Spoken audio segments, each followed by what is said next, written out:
Hello everyone, welcome back to my channel again. कैसे हैं आप सभी? उम्मीद है सब अच्छे होंगे। तो आज की वीडियो में मैं आपसे शेयर करूंगी रोज़ प्लांट की केयर टिप्स, उसको रिपोर्ट कैसे करें और उसको कटिंग से कैसे ग्रो करें और उसकी केयर कैसे करें जिससे उसमें बहुत सारी फ्लावरिंग हो। तो मैंने अपने घर के गार्डन में ऐड कर लिए 4 कलर के रोजेस, ऑरेंज, येलो और बेबी पिंक और ये बटन गुलाब।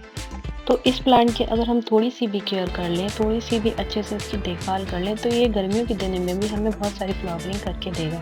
तो सबसे पहले जब भी आप नर्सरी से प्लांट को लेके आएँ तो इसकी मिट्टी को चेक करिए, क्योंकि ये लाल मिट्टी में या फिर चिकनी मिट्टी में लगे हुए होते हैं, क्योंकि ये वेरीगेटेड रोजेज़ हैं और ये बाहर से आते हैं।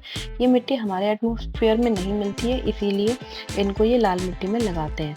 देसी गुलाब को आपने अक्सर यहाँ देखा होगा और वो नॉर्मल मिट्टी में भी चल जाती हैं, लेकिन ये वेरीगेटेड रोज़ हैं, ये कटिंग से भी कम ग्रो होते हैं, यानी कि बहुत मुश्किल से ग्रो होते हैं। तो इनको आपको परचेज़ ही करना पड़ेगा, लेकिन देसी गुलाब जो है वो नॉर्मल मिट्टी में भी आसानी से ग्रो हो जाते हैं। तो सबसे पहले हम इन प्लांट से इनकी मिट्टी को बिल्कुल ही रिमूव कर लेंगे। अगर सॉफ्ट हाथ से आप उसको हटा दीजिए, अगर आपसे मिट्टी नहीं हट रही है तो आप उसको पूरा पानी में डाल दीजिए, जैसे मैंने वीडियो में दिखाया आपको। उसके बाद इसकी रूट्स बिल्कुल क्लीन हो जाएँगी। उसके बाद आप अच्छा सॉइल मीडिया बनाकर इनकी रिपोर्टिंग कर लीजिए। देखिए 1 वीक बाद ही मेरे प्लांट दोनों हेल्दी हो गए थे। इनको मुझे दूसरे दिन ही रिपोर्ट करना पड़ा, क्योंकि ये लाल मिट्टी में लगे हुए थे, अदरवाइज़ ये मर जाते। तो देखिए 2 वीक्स बाद हमारे प्लांट में न्यू ग्रोथ भी होने लगी। जो लाइट ग्रीन लीव्स दिख रही हैं आपको, वो न्यू ग्रोथ है हमारी, और जो डार्क ग्रीन की लीव्स हैं वो हमारी पुरानी ग्रोथ है। तो इस तरीके से हमारे दोनों प्लांट जो हैं काफ़ी हेल्दी हैं और अच्छे से ग्रोथ करने लगे हैं। तो अब मैं इसकी फिर से एक बार रिपोर्टिंग करूँगी, क्योंकि मुझे इसे रैंडमली रिपोर्ट करना पड़ा था। मेरे घर पे पॉट नहीं था, तो मैंने इसको 2 ट्यूब के पॉट में शिफ्ट कर लिया था। तो चलिए अपने प्लांट को रिपोर्ट कर लेते हैं। और प्लांट में ये न्यू ग्रोथ हो रही थी जो मुझसे धोखे से टूट गई, इसका मुझे बहुत दुख हुआ। तो चलिए ले लेते हैं पॉट। तो सबसे बॉटम एरिया में मैंने बहुत सारी ड्राई लीव्स भर दी हैं, जिससे पॉट में भरने के लिए ज़्यादा मिट्टी की ज़रूरत भी नहीं पड़ेगी और बाद में ये लीव्स सारी गल के कंपोस्ट बन जाएंगी और हमारे प्लांट को न्यूट्रिशन देंगी।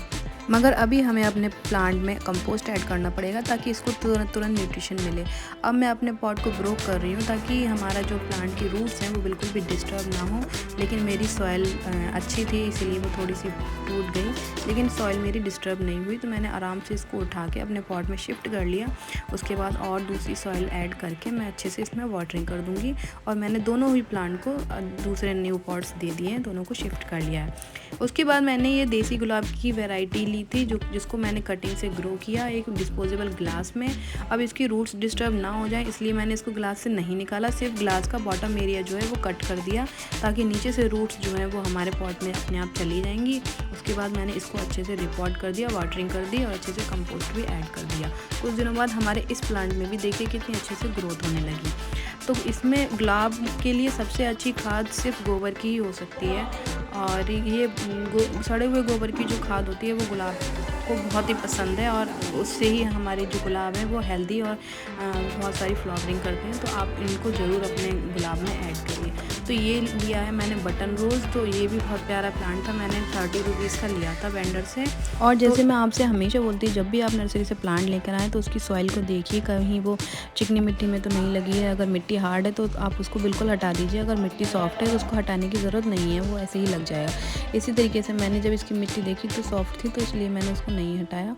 तो मेरे इस प्लांट में ग्रोथ बहुत अच्छी होने लगी। अब मैं अपने सारे रोज़ प्लांट में अच्छे से कंपोस्टिंग कर दूँगी ताकि हमारे प्लांट हेल्दी रहें। और अभी महीना चल रहा है मई का, मई महीने में भी इसमें हमारे सभी प्लांट हेल्दी हैं और काफ़ी फ्लावरिंग भी कर रहे हैं। देखिए न्यू इसमें बर्ड्स भी आ रहे हैं। देखिए बटन रोज़ में भी एक साथ बहुत सारी बर्ड्स आई हुई हैं। तो अपने घर के गार्डन में इस प्लांट को जरूर ऐड कीजिएगा, थोड़ी सी केयर करने पर आपको इससे बहुत सारी फ्लावरिंग मिलेगी। मैं मिलती हूँ आपसे अगली वीडियो में एक नई जानकारी के साथ। तब तक के लिए good bye, happy gardening and thanks for watching, bye bye.